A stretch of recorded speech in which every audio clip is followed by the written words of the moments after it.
तो मैंने फिर मम्मी से झगड़ा किया। मैंने बोला मम्मी अभी आपको गुस्सा होना है गुस्सा हो, जो करना है करो, मैं बच्चों को लेकर जा रही हूँ। ये दोनों बड़े हो गए हैं, आपकी कोई बात नहीं सुनते। सिर्फ खिलाना पिलाना ही ज़रूरी नहीं होता है, बच्चों को डांटना भी ज़रूरी होता है।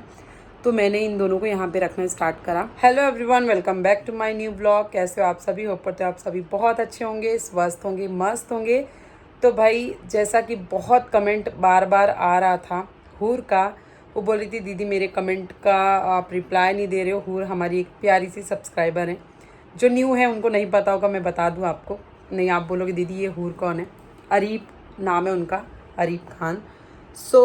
उनका एक कमेंट था कि दीदी बच्चे क्यों आपके पास रहने आ गए मम्मी के पास से। तो डियर ऐसा बिल्कुल भी नहीं है कि बच्चे मतलब मम्मी के पास से हट ही गए हैं, मम्मी के पास नहीं रह रहे हैं, ऐसी कोई बात नहीं है।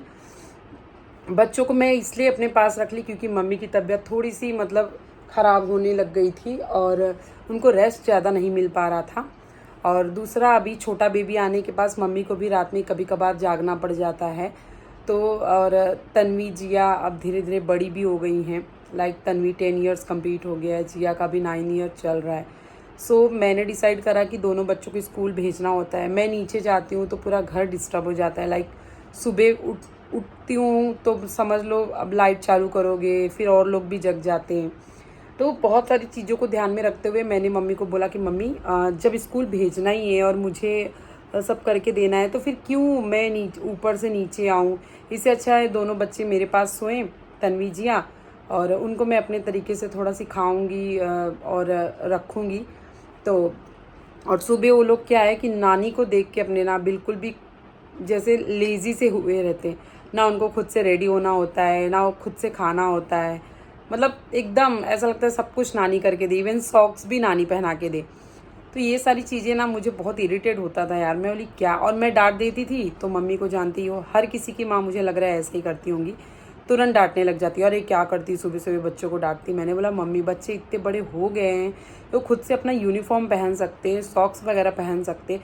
आप हर घड़ी अगर उनको ऐसे प्रोटेक्ट करोगे तो फिर मतलब नहीं है ना यार, वो लोग फिर कभी कुछ नहीं करेंगे। आप ही लोग बताओ, 10 साल के बच्चे खुद से अगर यूनिफॉर्म नहीं पहन पा रहे, खुद से सॉक्स नहीं पहन पा रहे तो बेकार है यार।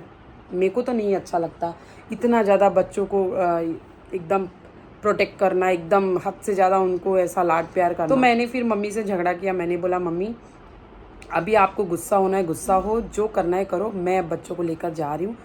ये दोनों बड़े हो गए हैं, आपकी कोई बात नहीं सुनते। सिर्फ खिलाना पिलाना ही ज़रूरी नहीं होता है, बच्चों को डांटना भी ज़रूरी होता है। तो मैंने इन दोनों को यहाँ पे रखना स्टार्ट करा। एंड सुबह मैं उठती हूँ, इनका टिफ़िन बनाती हूँ, ये लोग को उठा देती हूँ। ये लोग खुद से ब्रश करते, कपड़े पहनते, हर चीज़ करते, सिर्फ मुझे बाल बांधना होता है। फिर उसके बाद मैं नाश्ता करा देती हूँ। उसके बाद ये लोग अपना भगवान जी का पैर वैर पढ़ के चले जाते हैं स्कूल। आने के बाद फिर से वही प्रोसेस होता है, अपना यूनिफॉर्म खुद निकालते हैं, टिफ़िन वगैरह सिंक में रखते हैं और फिर से नहाते हैं खुद से। वहाँ तो कभी कभार मम्मी को नहलाना पड़ता था। मतलब नानी को देख के बच्चे मतलब कुछ ना करने वाली जो होड़ होती है ना बच्चों में, वो हो गया था। ये सब देख के ना मेरा मम्मी से आए दिन झगड़ा होता था। इसीलिए मैंने बोला नहीं यार, अब ये चीज़ स्टॉप करना पड़ेगा, वरना मेरे बच्चे तो ऐसे बिगड़ जाएंगे और मम्मी का लाड प्यार जो है वो दिन ब दिन बढ़ता ही जाएगा। ये सारी चीज़ों को देखते हुए मैंने बच्चों को अपने पास रख लिया। और अभी भी शिवाय कभी आता है, कभी मम्मी के पास ही रहता है, ज़्यादातर तो मम्मी के पास ही रहता है। और तन्वी जिया सैटरडे संडे नानी के पास रहते हैं। जैसा मैं बोलती ना, आज तन्वी जिया नहीं है, सैटरडे स्कूल ऑफ था तो मम्मी के पास है, मम्मी खाना बनाएगी। तो हाँ ये बात सही है, तन्वी जिया सिर्फ हफ्ते में समझ लो 5 दिन यहाँ पे रहते हैं और 2 दिन मम्मी के यहाँ पे रहते हैं। सैटरडे संडे वो लोग मम्मी के यहाँ पे बिताते हैं और बाकी दिन यहाँ पे। मैंने बोला है स्कूल, वो लोग ने बोला मम्मा प्लीज़ 2 दिन तो हमें जाने दो। क्यों? क्योंकि वो लोग ना रात में थोड़ी देर तक ज़्यादा टाइम उनको मिलता है, कभी मोबाइल देखते, कभी टीवी मूवी वगैरह लगा के देखते, जो कि यहाँ नहीं मिलता। यहाँ आते खाना खिलाते तुरंत उनका बिस्तर लगा देते, वो लोग सो जाते। इवन मेरे बच्चे यहाँ पे खुद से बिस्तर भी लगाना सीख गए हैं। मैंने एक जन को बोलती हूँ कि आप अगर थोड़ा बहुत गंदा है तो उसको क्लीन करो, तन्वी को एंड जिया को बोलती हूँ आप बिस्तर अपना खुद से लगाओ। मैं इतना पैम्पर नहीं करती हूँ भाई बच्चों को, सच बताऊँ तो। मैं बहुत सारे ऐसे काम होते हैं जो मैं खुद बोलती हूँ। कभी कभी अगर मैं नीचे रहती हूँ और बच्चे आ जाते स्कूल से तो मैं बोलती हूँ लो चाबी, जाओ रूम खोलो, कपड़े वपड़े निकालो, प्रॉपर तरीके से सिंक में अपना टिफ़िन बॉक्स रखो एंड तन्वी को ये काम देती हूँ कि तन्वी अपना लंच बॉक्स जो है वो भी अच्छे से क्लीन करके अपना और जिया का रखो। तो सच बताऊँ कोई बड़ी बात नहीं, तारीफ़ कर रही हूँ। अभी तो फ़िलहाल तन्वी को बोल देती हूँ, तन्वी कर देती है। तो हर दिन नहीं बोलती हूँ, कभी कभार बोल देती हूँ अगर मैं अवेलेबल नहीं रही रूम पे, तो किसी काम से मैं बाहर गई हूँ। क्योंकि देखो मुझे ये मानना है, मेरा ये मानना है कि हमें बच्चों को प्यार करना चाहिए, उनकी पसंद नापसंद का भी ख्याल रखना चाहिए, लेकिन इतना पैम्पर मत करो बच्चों को कि आज के टाइम पे ना बहुत जल्दी बच्चे जो है ना एग्रेसिव हो जाते हैं, बहुत ज़्यादा वो सर पे चढ़ जाते हैं। तो भाई मैं बोलती हूँ एकदम एक एज होने पे अगर आप डांटोगे मारोगे ना तो वो फिर कभी आपकी बात नहीं सुनेंगे। जितने भी पेरेंट्स हैं मैं आप सबसे रिक्वेस्ट कर रही हूँ, आप अगर अपने बच्चों से बहुत प्यार करते हो, बहुत लाड दुलार से रखते हो तो बहुत अच्छी बात है, रखिए, लेकिन उनको उनके जो छोटे मोटे काम है ना वो उनको खुद से करने दीजिए प्लीज़। ये मेरा रिक्वेस्ट रहेगा। क्योंकि देखो आपको नहीं पता, आपको लग रहा है अभी तो 10 ही साल है, 16 साल की हो जाएगी, 17 साल की हो जाएगी, फिर हम उसको सिखा देंगे, वो सीख लेगी। नहीं भाई, नहीं सीखते। अगर सीख भी लिया ना तो फिर करेंगे नहीं, फिर आप करने के लिए बोलोगे ना तो आपको उल्टा जवाब देंगे। ये हाल हो रहा है आजकल के बच्चों में, क्योंकि मोबाइल आ गया है, वो अलग दुनिया में बिजी रहते हैं। अगर आप एक काम बोल देते हो और उनकी आदत नहीं पड़ी है तो वो सीधा आपसे जबान लड़ा लेंगे। फिर क्या करोगे आप? मारोगे तो बच्चे और अग्रेसिव हो जाएंगे। कभी वो आप पे हाथ उठा सकते हैं, कभी अगर हाथ नहीं भी उठाए तो वो कुछ गलत कदम कर सकते हैं। ऐसा भी तो आजकल हो रहा है, ज़रा सा डांट दो तो बच्चा फांसी लगा ले रहा है। ये सिस्टम हो गया भाई।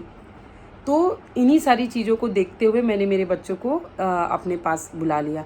क्योंकि देखो कितना भी वो दोनों बेटियां हैं और मुझे ऐसा लगता है ना उनको प्यार के साथ साथ ना उनको उनका एक डिसिप्लिन होना चाहिए। चाहे बेटी हो चाहे बेटा, मेरे लिए दोनों बराबर है। लेकिन फिर भी जो बेटी बेटा बनाया गया है उनमें जो शालीनता होनी चाहिए, जो एक ठहराव होना चाहिए, वो होना ही चाहिए। सच बताओ, खाने की आज़ादी है, पहनने की आज़ादी है, हर चीज़ की आज़ादी है, बोलने की आज़ादी है, लेकिन जो एक डिसिप्लिन होता है, जो एक मैनर्स होता है, वो मुझे ऐसा लगता है कि लाड प्यार बिगाड़ देता है। एक थोड़ा सा तो स्ट्रिक्ट रहना ही पड़ता है, थोड़ा सा उनको मतलब थोड़ा उनके ऊपर प्रेशर डालना पड़ता है कि नहीं आप ऐसा नहीं ऐसा करो, आप यहाँ गलत हो, ऐसा है वैसा है। तो इन सब चीज़ों से ना आपके बच्चे अगर अभी ये चीज़ें फॉलो कर लिए, सीख लिए, तो यकीन मानना आपको आगे बिल्कुल बताने की ज़रूरत नहीं पड़ेगी। उनको पहले से पता होगा कि मुझे ये ढंग से रहना है, ऐसा करना है, वैसा करना है। एंड अगर बहुत लोगों के मन में ये हो रहा होगा, करे कुछ झगड़ा हो गया होगा, अभी तो काजल को मतलब मेरी भाभी को बच्चा हो गया तो मैं इसलिए बच्चों को ऊपर ला ली, तो प्लीज़ ऐसा कुछ भी मत सोचना। हमारे फैमिलीज़ में कुछ अलग अलग बातों को लेकर लाइक ऐसे ही बच्चों को लेकर या किसी और चीज़ के लिए भले तू मैं हो जाता है, लाइक किसी को डांट वाट देते हैं, लेकिन ऐसा पर्सनली हम लोग का कभी झगड़ा नहीं, कभी झगड़ा ना हो। और रही बात, झगड़ा वहाँ होता है जहाँ अंडरस्टैंडिंग नहीं होता, जहाँ हमें पता है सब हम लोग करने वाले हम सभी हैं, तो फिर वहाँ हमारा झगड़ा नहीं होता। तो आई थिंक हो डियर, ये बहुत बड़ा ब्लॉग तो नहीं है, लेकिन आपके लिए ये मैं क्लियर कर दूँ कि डियर यही रीज़न मेन था मुझे मेरे बच्चों का अपनी मम्मी से दूर थोड़ा करना और अपने पास रखना। लेकिन सैटरडे संडे मेरे बच्चे अपनी नानी के पास जाते हैं, वहीं रहते हैं, वहीं खाते, वहीं नहाते हैं, ऐसा वाला हाल है। फिर जब स्कूल रहता तो मैं उनका सब कुछ मैनेज करती हूँ, क्योंकि मैं नहीं चाहती यार मम्मी को डिस्टर्बेंस हो, मम्मी उठे, क्योंकि मम्मी उठती थी, बाल बनाती थी, मैं टिफ़िन वगैरह करती थी। तो एक बार बोलते ना आप अगर 3-4 बजे सो रहे हो, क्योंकि मम्मी की हालत ऐसी है तबीयत वाली ख़राब कि उनको जल्दी नींद नहीं आता है, 3-4 बज जाता है तब वो जाके सोती हैं, सांस लेने में दिक्कत होता है। तो फिर वो सुबह मेरे साथ उठ जाए 6 बजे 7 बजे, तो ये अच्छी बात नहीं है ना यार, ये हमें सोचना चाहिए। एक माँ कभी नहीं बोलेगी कि ले तू कर ले, मैं नहीं देखूंगी। माँ में यही होता है कि वो अपने बच्चों के लिए हमेशा रेडी रहती हैं, चाहे वो सोई रहें चाहे ना सोई रहें।